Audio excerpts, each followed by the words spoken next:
안녕하세요. 얼마 전 돌아온 싱글이 된 30대 여성입니다. 평소에는 다른 사람들 사는 이야기를 듣기만 하던 제가 어쩐 일로 이렇게 제 이야기를 하러 왔냐 하시면 좀 전에 라디오를 듣는데 어떤 이상한 여자에 대해서 얘기를 하더라고요. 그런데 그 여자가 들으면 들을수록 제 전신우랑 꼭 닮아 있는 거 있죠. 그래서 겸사겸사 생각난 김에 시간도 좀 있겠다 한번 저도 제 이야기 좀 해보려고요. 남편과는 처음에 일적인 관계로 만났습니다. 남편은 제가 다니던 회사의 거래처 직원이었고 직군이 영업직이다 보니 저희 사무실에 찾아오는 일이 잦았어요. 그러다 하루는 저희 사무실에 누군가가 저희 둘이 서 있는 모습이 그림이 잘 어울린다 뭐 그런 쓸데없는 소리를 하더라고요.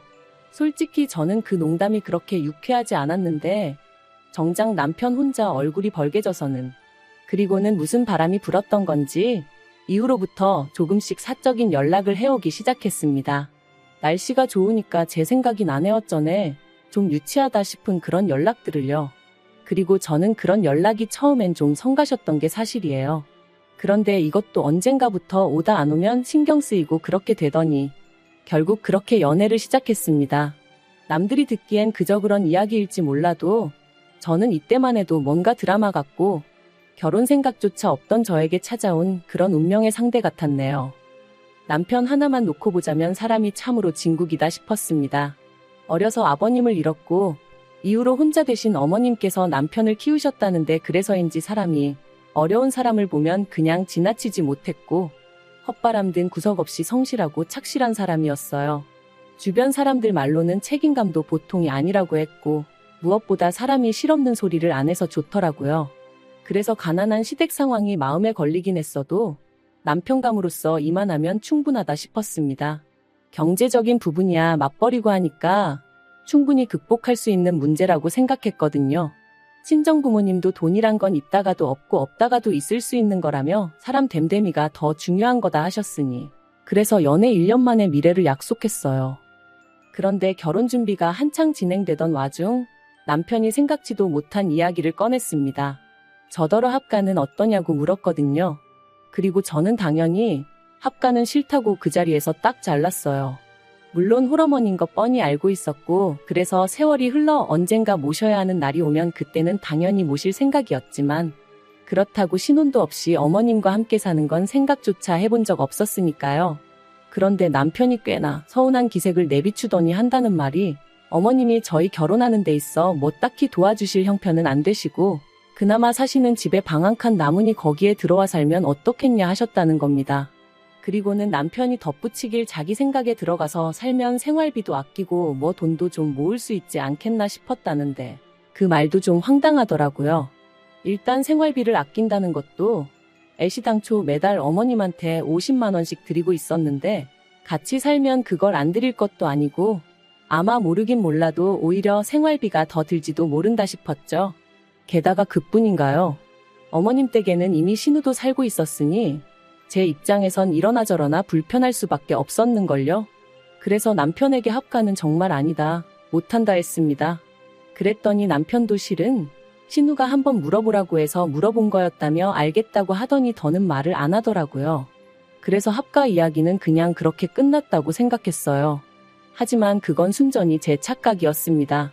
제가 합가를 안 한다고 했다는 게 신우 귀에 들어갔는지 그래서 신우가 마음이 많이 상하기라도 한 건지 그때부터 알게 모르게 저를 대놓고 무시하고 괴롭게 했으니까요. 게다가 어머님까지 저더러 서운하다 어떻다 하시는데 제가 잘못한 것도 없는데 여러 가지로 죽을 맛이 없네요. 그리고 지금 생각하면 참으로 어리석었는데 신우야 그렇다 치더라도 어머님하고는 그래도 잘 지내고 싶었어요. 저희 친정부모님은 친정오빠와 함께 해외에 체류 중이셨고 그렇다 보니 제 마음 한켠에는 늘 가족에 대한 그리움이 있었거든요.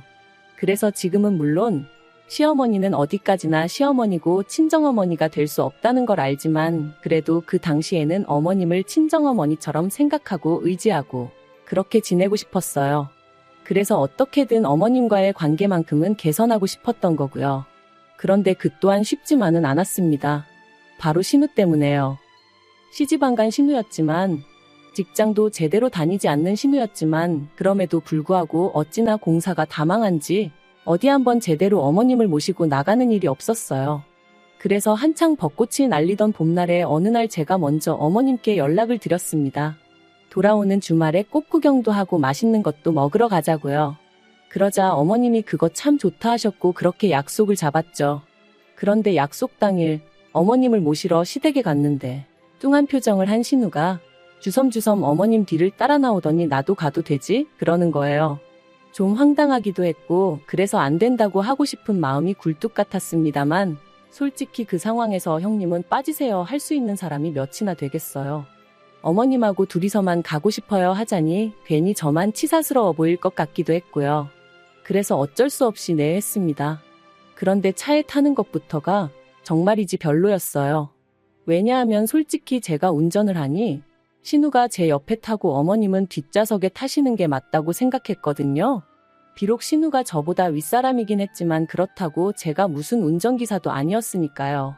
그런데 신우는 마치 당연하다는 듯 어머님하고 뒷좌석에 앉더니 그리고는 그때부터 정말이지 무슨 택시라도 탔다고 생각하는 건지 저는 쏙 빼고 어머님하고 둘이서만 조잘조잘 떠드는 거예요. 그것도 저는 못 끼어들게끔 서로만 아는 얘기거리를 말이죠. 하지만 저를 정말 속상하게 한 건 그뿐만이 아니었습니다. 꽃 구경을 하기로 한 곳에 도착했는데 신우가 자기랑 어머님은 먼저 내려달라고 하더라고요. 주차하는데 얼마나 시간이 걸리는 것도 아닌데 그거 좀 기다렸다가 같이 가면 좋겠는데 말이죠. 하지만 신우가 어머님이 멀미를 하시는 것 같다 하니 안 된다 할 수도 없고 그래서 먼저 두 사람을 내려주고 저도 부랴부랴 차를 댔어요. 그런데 주차하고 차에서 내리니 어머님이고 신우고 저를 기다려주기는커녕 벌써 저만큼 걸어가고 있는 거예요. 그리고 거기서 또 당연히 빈정이 상했죠.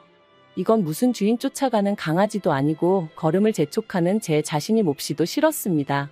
게다가 신우가 어머님 옆에 딱 붙어서 팔짱 끼고 저한테 사진 좀 찍어봐라 이것 좀 들어달라. 솔직히 너무 마음이 상하더라고요.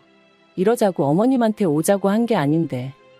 아무튼 그렇게 1~2시간쯤 꽃 구경을 하고 어머님이 배가 고프다며 어디 가서 뭐 좀 먹자 하셨습니다. 그래서 제가 알아놓은 식당으로 향했는데 식당에 도착해서 자리에 안내받고 나니 그때부턴 신우가 뭐가 그리 심사에 거슬렸는지 핸드폰만 쳐다보고 아무 말도 안 하는 거예요.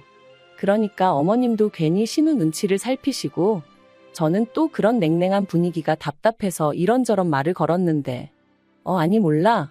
딱딱 단답형으로만 대답하니까 민망해 죽겠더군요. 게다가 어느덧 식사가 나오자 신우가 젓가락으로 온갖 반찬을 뒤적이면서 가짓수만 많지 찍어 먹을 게 없다는 둥 싫은 소리만 해대는데 그땐 정말 화가 나대요. 마음 같아선 정말이지 그럼 그만 처먹으라고 하고 싶었다니까요. 하지만 어머님께서 그런 신우에게 먹을 만한데 왜 그러냐며 저한테는 좀 참으라는 식으로 눈짓을 주셨기에 그저 끓어오르는 화를 꾹꾹 눌러 참았습니다. 그리고 그렇게 집에 돌아와서 남편에게 앞으로 신우랑 나랑 이유가 뭐건 간에 얽히게 하지 말라 했어요. 오늘 하루 종일 재수없어 혼났다고 어머님만 아니면 신우 머리채를 다 잡아뜯고 싶었다면서 말이죠. 그랬더니 남편이란 작자가 기껏 한다는 말이 자기 누나가 내성적이라서 그런 거라며 저더러 이해를 해달라나요? 내성적인 거랑 성질 더러운 거랑 구분도 못하냐고 그렇게 감싸고 돌 거면 차라리 말을 말라 했네요. 그런데 그 일이 있고 나서 몇 달 뒤 저는 또 다시 크게 충격을 받고 말았습니다. 남편은 저와 결혼한 이후로도 결혼 전과 마찬가지로 어머님께 생활비를 보내드리고 있었거든요. 매달 50만 원씩으로 누군가는 적다고 할지도 모를 금액이었지만 솔직히 결혼 비용 자체를 거의 저 혼자 부담하다시피 한 상황에서 그럼에도 불구하고 계속 어머님께만 생활비를 드리는 게 저라고 아무렇지 않았던 건 아니에요. 그래서 처음에는 솔직히 이건 좀 불공평하다는 생각에 어머님께 드리는 만큼 친정에도 용돈을 드려보기도 했었고요. 그런데 친정 부모님께선 당신들은 아직 경제활동도 하고 있고 저희가 그렇다고 얼마나 자리를 잡은 것도 아닌데 아직은 안 줘도 된다 하시며 몇 번이나 거절을 하셨어요. 반면에 어머님은 남편이 생활비를 드리지 않으면 생활이 안 된다 하시니 모른 척 할 수가 없었죠. 그런데 그렇게 드렸던 용돈이 알고 보니까 신우한테로 줄줄 새어나가고 있었습니다. 어머님의 부탁으로 대신 통장 정리를 하러 갔다가 매달 저희가 용돈을 드리기가 무섭게 그 돈이 신우 계좌로 빠져나갔다는 사실을 알게 된 저는 도무지 화를 참을 수가 없었어요. 그래서 심부름을 마치고 돌아가자마자 어머님께 단도직입적으로 어째서 매달 이렇게 신우에게 돈을 보내셨냐 했더니 신우가 어머님과 같이 살면서 그래도 이래저래 고생을 많이 했다는 거예요. 당신 잔심부름도 해주고 뭐 그러느라 말이죠. 하지만 그런 이야기를 납득할 수가 없었던 게 병원에 가신다거나 하는 건 전부 다 저나 남편이 도맡아 하고 있었고 막말로 신우는 밥도 지을 줄 모르는 사람입니다. 그런 신우가 어머님을 챙겼다니 말도 안 되는 소리였죠. 그리고 저는 그래도 어머님 입장에선 당신 딸이니 며느리에게 딸 욕을 하실 순 없으셨을 테고 그래서 저렇게 말씀을 하시는 거라고 상황 자체를 이해 못할 것은 아니었지만 그래도 정말 속 터진다는 게 이런 건가 싶더라니까요. 저는 고민 끝에 이 상황을 남편에게도 알렸고 내가 알게 된 이상 어머님한테 돈으로 생활비를 드릴 수는 없다고 했습니다. 차라리 카드를 드려야겠다고 그러면 최소한 신우가 돈을 빼돌리진 못할 거 아니냐면서 말이죠. 그런데 남편이 보인 반응은 제 예상과는 달랐습니다. 일단 한번 어머님한테 드린 돈이면 어머님이 어떻게 쓰시던 간에 그건 우리가 상관할 일이 아니라는 거예요. 막말로 어머님이 그 돈을 동네 거지한테 다 줘버려도 그건 어머님 자유지 저희가 이래라 저래라 하면 안 되는 거라나요? 정말 어이가 없더라고요. 말이 나왔으니 말이지만 남편이 돈을 얼마나 대단히 많이 버는 것도 아니고 그렇다고 우리가 돈을 쌓아놓고 사는 사람들도 아닌데 그래서 남편에게 그러면 앞으로 어머님 용돈은 당신이 따로 알아서 챙겨드리라 했습니다. 그리고 이참에 돈 관리도 서로 각자 알아서 하는 게 좋겠다고 했어요. 나는 그래도 내 돈이 당신 돈이고 당신 돈이 내 돈이라 생각해서 한 푼이라도 아껴 쓰고 그랬는데 당신은 나하고는 생각이 많이 다른 것 같으니 나도 더는 애쓰기 싫어졌다 뭐 그렇게 말했던 것 같아요. 그러자 남편이 부부 사이에 어떻게 돈 관리를 그런 식으로 하냐며 투덜거렸는데 그러던지 말던지 더는 제 알 바가 아니었죠. 그리고 그렇게 3달쯤 지났을까 어쩐 일로 신우에게서 연락이 왔습니다. 전화를 받기가 무섭게 신우가 고래고래 소리를 질렀어요. 지난달에도 그렇고 이달도 그렇고 왜 어머님 생활비를 안 보내냐면서 굶어 죽으라는 거냐고 난리를 치더라고요. 저는 그때까지도 남편이 어련히 알아서 잘 보내고 있는 줄 알았기에 당황스러웠지만 일단은 신우한테 진정하고 남편에게 연락해보라 했습니다. 나는 어머님 생활비에 관해서는 아는 바가 없다고요. 그랬더니 신우가 한다는 소리가 벌써 아닌 게 아니라 남편이랑 통화했다며 제가 못 주게 했다는 식으로 말을 하더라는 거예요. 그러면서 너무하네 어쩌네. 언제는 친정엄마처럼 믿고 따르고 싶다더니 웃기지도 않는다는데. 그래서 신우한테 제가 못 주게 한 거 아니고 남편이 거짓말한 거라고. 그리고 친정엄마처럼 따르려고 했는데 형님이 계속 방해하지 않으셨냐 그래서 포기했다. 어머님은 어머님이고 나는 그저 며느리일 뿐이다. 그러니 딸 노릇은 앞으로도 형님이 실컷 하셔라 했습니다. 그랬더니 신우가 어버버거리면서 말을 못하더라고요. 그리고 그때 퇴근한 남편이 집에 들어왔고 저는 그런 남편에게 전화기를 넘기면서 알아서 해결하라 했어요. 그리고 정말 5분도 지나지 않아 남편의 목소리가 높아지기 시작했습니다.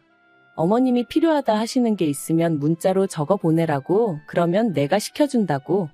그러니까 이제 신우는 그러지 말고 그냥 돈으로 달라며 고집을 부리는 듯 했죠. 그러다 급기야 남편이 신우더러 나한테 돈 맡겨놨냐며 누나는 자식 아니냐 누나는 왜 어머니 생활비 안 드리냐. 의도치 않게 남매가 싸우는 걸 듣게 된 건데 참 치사스럽더라고요. 그리고 뭐 둘이 어떻게 결론을 냈는지는 몰라도 전화가 끊어졌고 남편은 그때부터 괜한 화풀이를 저에게 하기 시작했습니다. 대뜸 저더러 어머님을 보면 어떤 생각이 드냐 하면서 자기는 문득문득 어머님이 자기 키우며 고생하셨던 기억이 난다고 그러면 가슴 한구석이 막 저릿해져 오면서 하나라도 더 해드리고 싶은 마음이 든다나 어쩐다나요. 그러면서 저더러 그런 어머님한테 감사하지 않냐는데 막말로 나를 키워주신 것도 아닌데 제가 왜 감사하단 생각이 들었겠어요?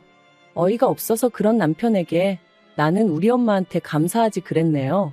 그랬더니 남편도 뭐 딱히 할 말이 없었던 건지 저더러 다짜고짜 정말 너무하답니다. 자기가 제 입장이었으면 이렇게 일을 키우지 않았을 거래요. 그래서 저도 똑같이 말했어요. 내가 당신 입장이었으면 나도 당신처럼 안 했다고요. 그리고 그때부터 계속해서 저에게 화풀이 하려는 남편과 져줄 생각이 없는 저희 둘이 열심히 싸웠어요. 이혼 이야기까지 오갈 정도로 말이죠. 남편은 저에게 요만큼도 사과할 생각이 없었고 저는 그런 남편의 어깃장에 아주 질려버렸습니다. 그래서 남편에게 그냥 니네 엄마한테 가서 살라 했거든요. 그랬더니 이제 니네 엄마라고 했냐면서 저같이 싸가지 없는 여자랑 정말 못 살겠다며 그냥 다 때려치자더니 저 때문에 하는 이혼인 만큼 위자료도 악착같이 받아내겠다 했습니다. 어이가 없어서 한번 열심히 해봐 그랬어요. 배울 만큼 배운 인간이 끝까지 저런 어깃장을 놓는다는 게 어찌나 볼썽사납던지 정말 못 봐주겠더라니까요. 그리고 당연히 위자료는 무슨 말도 안 되는 소리였죠. 결국 깔끔하게 서류에 도장 찍고 남남이 되었습니다.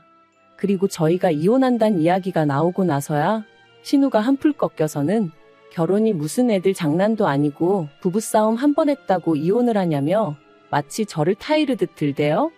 그래서 뭔가 잘못하셨나 본데 제가 이혼을 하는 이유는 바로 당신 때문이라 했어요.